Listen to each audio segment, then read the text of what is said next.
Reading with your kids. Hola, niho, konnichiwa, assalamu alaikum, shalom, mahaba, moni moni wanji, namaste, jumbo, bienvenidos. Hi, my name is Jed Lee, and this is the Reading with Your Kids podcast. We are coming to you from the beautiful neighborhood of Reedville in the southwest corner of Boston, Massachusetts. We are so delighted and so very honored that you would join us in our mission to help all families grow closer through reading. Please be sure to tell all of your family and friends about the show, and please be sure to subscribe to the show on the iHeartRadio app, on Spotify, Apple Podcasts, Amazon Music, Ghana, Himalaya, Stitcher Radio, wherever you find your podcast. Our guest today is Nicole Chen. She is here to celebrate how we say, I love you. Before we invite Nicole into the studio, we want to let you know that this episode of the Reading with Your Kids podcast is brought to you by the Adventures of Harry and Friends, the wonderful and inspiring picture book series by our friend Sarah Felisa Tucker. Does your child throw frequent tantrums? Do they have to win at everything they try? I Quit is hugely popular, with parents now experiencing that very thing. You can buy your copy of Book 6 in the Adventures of Harry and Friends. It's called I Quit. And you can buy all of the Adventure of Harry and Friends books at Amazon. It's a great way to inspire your kids and teach your kids responsibility, respect, and just help them have a better life. Get your copy today. The Adventures of Harry and Friends by Sarah Felisa Tucker. This episode of the podcast is also brought to you by the Reading with Your Kids Certified Great Read book. It's called The Power of Empathy. Be the friend you've always wanted. It's book 4 in Ruth Maley's Power of series. Do you know that empathy can prevent bullying, help kids make friends, and regulate their emotions? Don't miss spending time with Orbit and his friends on their 4th adventure of the Power of children's book series. This beautifully illustrated story gently teaches young children how to recognize their emotions and, just as importantly, recognize the emotions of others. Children learn what it means to practice empathy by witnessing real-life examples that are easy for them to understand. Written with easily understandable language and perfect for adults to read aloud, this book enables children to see themselves in the examples that Orbit shares with his friends. What a great addition to your family library. The Power of Empathy. Be the friend you've always wanted. Book 4 in Ruth Maley's The Power of series. Join us right now from the beautiful state of California, where it's a lot warmer than it is here in Boston. Our guest today is here to celebrate a beautiful picture book. My wife gives it 2 way big thumbs up. It's called How We Say I Love You. Please welcome to the show, Nicole Chen. Hey, Nicole, how are you? Hi, thank you so much for having me. This is so exciting. I'm delighted to have you on. As I said, my beautiful wife gives us 2 big thumbs up. People here who listen to the podcast know that I don't say that very often. She is a tough critic, but she loved the story. She loved the sentiment of the show. She loved the illustrations. She's loved this book a whole lot. Yay! Yeah, Lenny Wen, the illustrator, did a wonderful job of capturing the love within this family. So, yeah, she did a fantastic job there too. Great. So tell us about the story we'll experience when we read How We Say I Love You. Yeah, so How We Say I Love You is a book that features little Hannah. She's a Taiwanese American girl, and she reflects on all the different ways that her family says I love you through the things that they do, more so than the words that they say. So things like her mom prepares her like a really nice warm bowl of rice porridge every morning, or her grandfather walks her to school every day. So it really celebrates the kind of unspoken ways that we can show our love for each other. And yeah, it really honors that. Yeah. I think that's important because there are so many ways that we can show each other we love each other. And they can be really simple. Yeah. It could be a drawing. It could be putting a blanket over you, over someone you love if they're sleeping. There's a lot of small things that show the care that we feel for each other. So I really wanted to celebrate that with the story. Yeah. So was there one thing in particular, one incident in particular that inspired you to write this? I have to say that, so I've always been quite fascinated about the concept of family and it being, I think we tend to sometimes think of it as something that's quite static. So these are the people in my family. That's kind of the people I live with, but it's actually can be it can expand, it can shrink down. There's just families come in all sorts of different shapes and sizes. So I actually was working on a general concept book that was celebrating different types of families, back in 2020. And then COVID happened and it was a time where there was a lot of fear and some of that fear turned into quite, not nice things being said about Asians and Asian Americans like myself. So that actually inspired me to shift my story because what I wanted to do was combat that fear with something really joyful and loving. So there was one phrase in my draft that was about how some families say I love you with a drawing. And I really thought about it and I was like, okay, that's actually a story of my family, right? How my family grew up. So I completely rewrote the story to really focus on that one piece, right? Those unspoken ways that we say and show love. And I also really wanted to show a really happy, joyous Asian American family, to kind of combat a bit that fear and that anger. So I think the idea of family has always been in me and something I continue to write about. But specifically taking this angle of kind of using actions and then anchoring it on an Asian American family like my own, came from that experience. Yeah. It's sad that it had to take that experience to motivate this book. It's sad that anybody has to go through that feeling of being targeted for just who you are. How do you think we can best help our kids understand that the people that they're meeting on the street that look different than them, that speak a different language, that have different cultures, how do we help our kids look past those differences and see that we are part of this one beautiful human family? Yeah, I mean, it's kind of a curiosity, I think. So wanting to know more about what makes us different and, truthfully celebrating that as well. But also what makes us the same, right? So, in this story, family love is expressed in all families, right? So there's kind of specificity to this story as well as a generalization that I'm trying to make here. So yeah, I think having that curiosity and that openness to dig deeper and learn more and really look for those ways that we are the same. And, again, the ways that we may do things a little bit differently, but at the heart are still expressing that same love, right? So in this particular family, things may appear as if they're being done a little bit differently because we don't say the words, I love you, but the heart of the family is the same, right? It's still that care for each other. So yeah, I think it requires kind of that curiosity to dig just a little bit deeper. And yeah, find that kind of universal truth. Yeah. As you're talking, I remember my grandmother, who was an absolutely amazing woman. We did all sorts of great things together. She was just a lot of fun.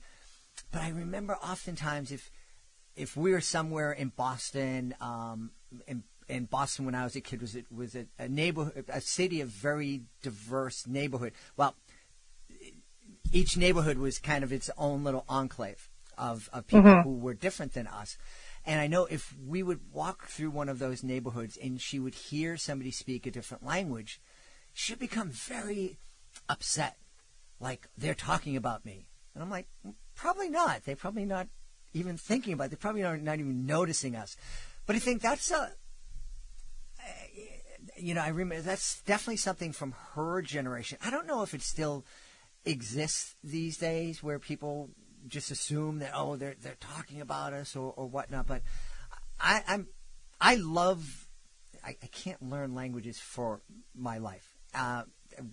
we've had 6 young women from China live with us, and I try to learn Mandarin, and they always say the same thing. They go, "Stop, you're going to hurt yourself. I can speak English." And I'm like, I know, but I want to speak.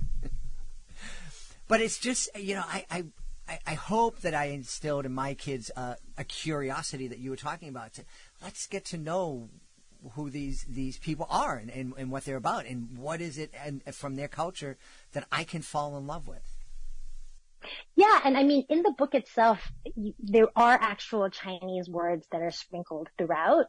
It kind of reflects my own experience growing up, where we used to joke that we would speak Chinglish, we would speak a mix of English and Chinese.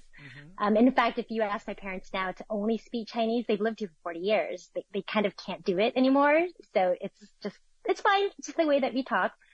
But yeah, there are Chinese words in there. And, I do anticipate that, as you're reading it out loud, a child or an adult may hesitate a bit at those words. That is okay, right? Like, the reason I've included those words specifically is, one, to celebrate the Chinese language. It's very lyrical. It's beautiful. I speak it. And so I wanted to kind of include some of those words, and the words that are included are using the Roman alphabet. There is a form of writing Chinese that does use the Roman alphabet, so you can kind of sound it out. But the inclusion is, one, for people like me who do speak Chinese, we would be able to breeze right through it and give people some exposure to what it sounds like. And then for those that don't, again, it's that curiosity, right? It's about trying to speak it, to say it. It's okay if it's wrong. You're doing it thoughtfully. You're making an effort. If you aren't sure, you can ask someone who does speak Chinese how to say it kind of more correctly. But I would say, like, my expectation isn't that someone who doesn't speak Chinese can speak it. It's much more about just recognizing that it is a language that is beautiful, spoken by a lot of people, and that it's beautiful, right? So yeah, it can be a bit tricky. But you can also understand the meaning, I think, through the context and what you say. There's also a handy glossary at the end. But yeah, I was quite intentional about adding those bits and pieces, because I think it gives this family a little color and a little depth. Hey, what are a couple of those words that we're going to learn? Yeah. So one of my favorite is, there's one scene where, Hannah's dad is cheering her along at a soccer game, and he says, "Jiayu." And jiayu, like go, go, go. It literally means to add oil or to add kind of gas, because in Chinese, the word for gas and oil are quite similar. So it's literally like you're in a car and you're adding gas to the car to make it go faster. So there's a very literal meaning, but it's also, you can see how it's like a cheer, right? Add more gas to your efforts. So that is one of those words that I included, because I think it's a really fun one. Yeah. Okay. And yeah. So it's jiayu. Jiayu. Jiayu. Yep, I'm you doing got it it. right. Jiayu. All right. And with a lot of enthusiasm, right? You gotta do it with, like, Jiayu. Jiayu. All right. Oh, everybody listening, the next time you're out at your kid's soccer game, I just want you on the sidelines, or if you're watching the World Cup, I just want you out there going, Jiayu, Jiayu. And the people are going to look at you and like you're the weird. You know that I've been doing educational magic shows for the past 35 years. It's great having people look at you like you're the weirdest person in the world. It's a lot of fun. You'll dig it. I promise you. Is there another word that we can use? Another one that is in there is simply just good morning. So good morning is 早安. And if you kind of break apart the two words, it means kind of 早 is early, and then an is like peace. So it's telling you kind of to have a peaceful morning. And in fact, there's also a word that says wan, an at the end, and wan is night. So it's the same kind of concept, right? You have the word for peace. So you have in both of them the an, and one is just like peaceful morning or peaceful day. And then the second one is, or the last word is, a peaceful evening. So those two are tied together. So an and then wan. An. So an and when an. Yep. Yep. And it's interesting because the tones are included in the story as well. So in Chinese, we have 4 tones. So, and this is the part that's the hardest, for those who don't neurologically, even in your head, be able to hear. Sometimes we can't hear them because we just don't grow up with them. Totally fine and acceptable. But yeah, we do have 4 tones. And so that an is like the flat tone. Mm-hmm. The word itself changes meaning if it's an or an Mm-hmm. or an. So I love this word also because it's sao. And it's flat, which is kind of peaceful and Mm-hmm. kind of calm. And so again, this is part of the Chinese language that I find really beautiful. When you break it up into pieces, they make sense, like how they're combined together. In the 3 examples that I gave you, it's 2 different characters, but when you put them together, they mean something quite literal, but also, makes sense in the context. And then those tones, right, also kind of add another layer of meaning on top. Yeah, it was the tones that got me. Yes. The vocabulary. I was breezing with the vocabulary, and they're like going, "But the tone isn't. You're not even close." So. Yeah. And I remember literally like reading about this too, right? It's just like as children, right, we have pathways in our brains that get developed. And when you're young and you can hear those tones every day, those links get made. And when you're older and you're trying to learn this language, you sometimes literally can't even hear them because if you weren't exposed as a child, those pathways just haven't been built. Mm-hmm. So that's why, again, I say, hey, it's okay if they're not 100% correct. That's not the expectation, right? It's that you're you have the curiosity to kind of acknowledge how it's a different language and that it's, subtle. But that you're making that effort to be really thoughtful about it. Yeah.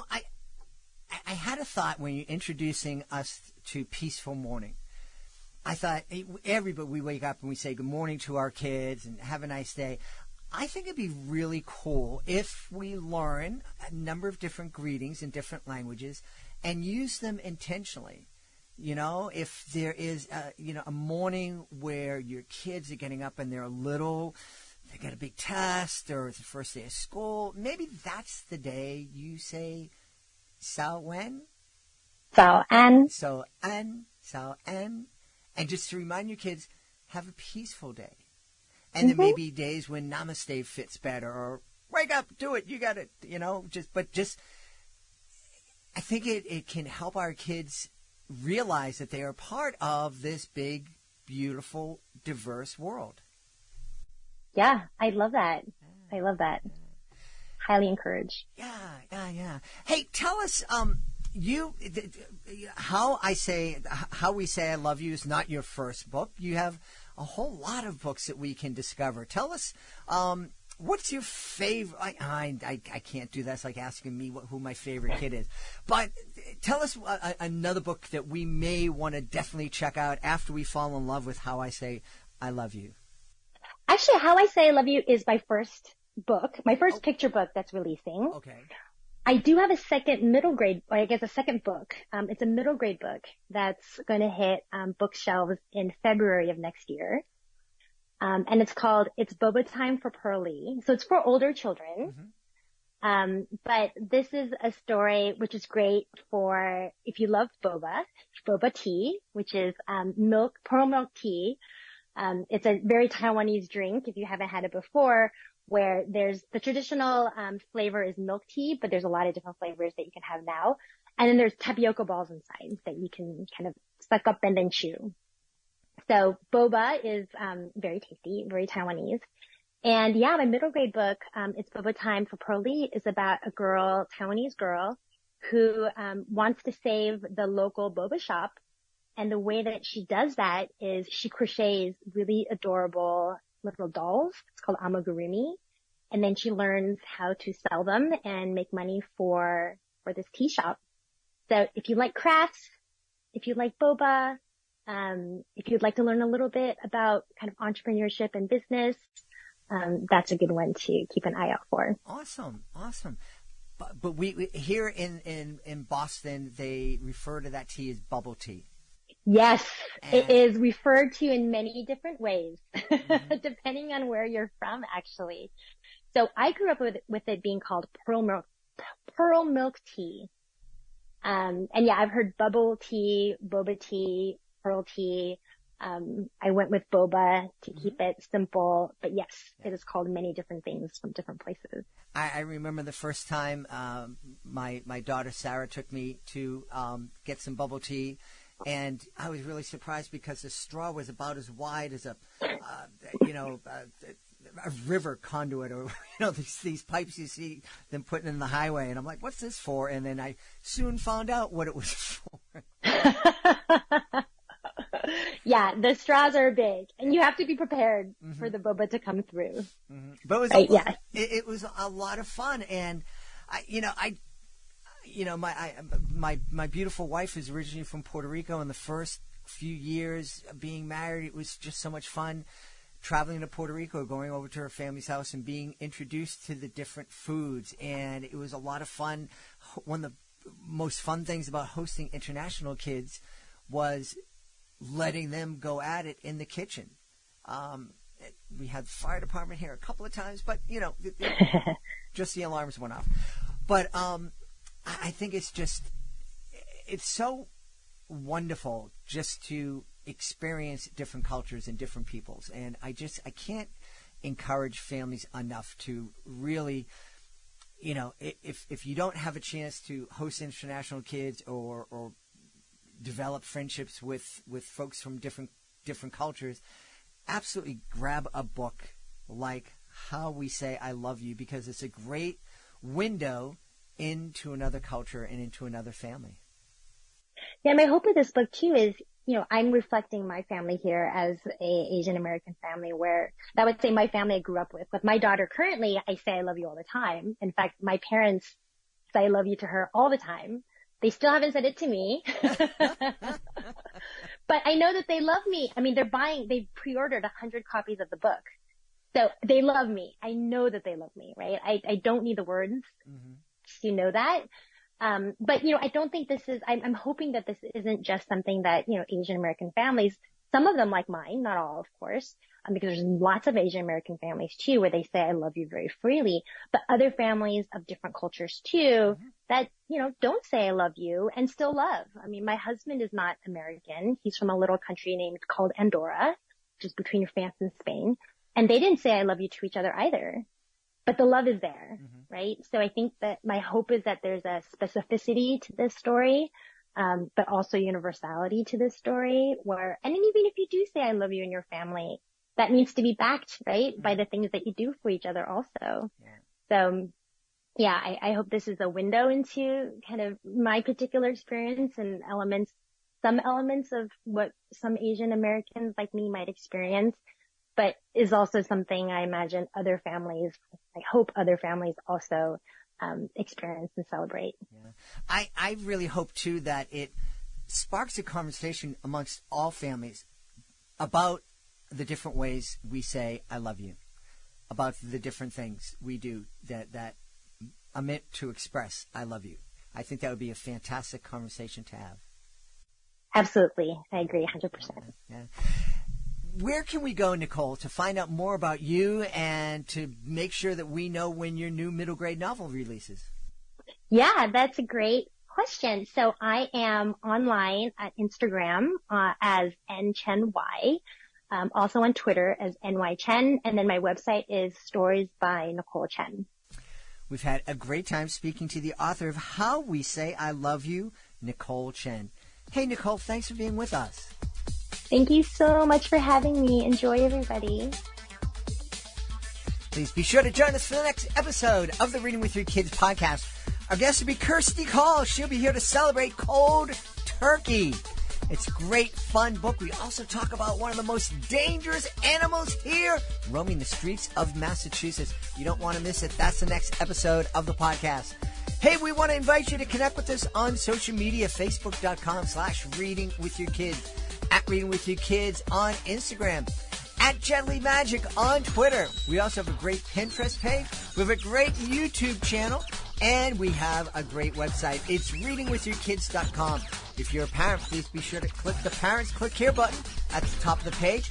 If you're an author, there's a really, really valuable button there for you to click. It's called Authors Click Here, and it'll tell you how you can be a guest here in a podcast, how you can submit your book to our Certified Great Read panel, and also learn about our monthly promotion program.